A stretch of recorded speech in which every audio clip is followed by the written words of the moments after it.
Sir Vadva વિસ્તારમાં ગઈ રાતે માથાકૂટ સર્જાઈ હતી, શું હતું સમગ્ર?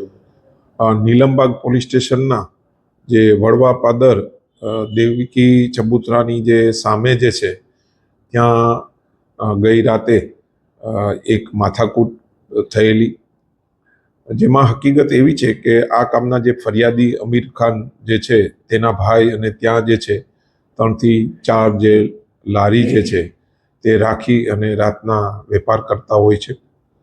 તો આ કામે જે આરોપીઓ જે છે એ રાતે ત્યાં 10-10:30ના અરસામાં આવ્યા ત્યારે જે છે આ જે મેન લારીવાળા પાસે નાસ્તો માગ્યો, પરંતુ ત્યારે તેની પાસે નાસ્તો હતો નહીં.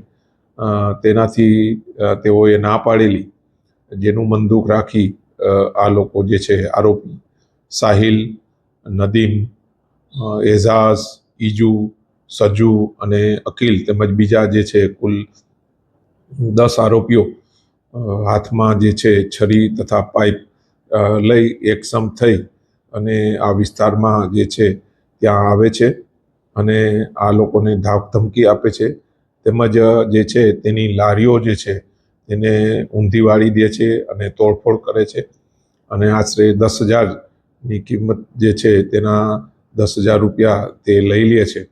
એ બાબતની નીલમબાગ પોલીસ સ્ટેશનમાં ફરિયાદ દાખલ કરવામાં આવેલા છે. આ કામે પોલીસ દ્વારા આ જે છે 7 આરોપીઓ તેને પોલીસે અટક કરી લીધેલા છે અને આજે તેઓને નામદાર કોર્ટમાં રજૂ કરવામાં આવનાર છે. Thank you.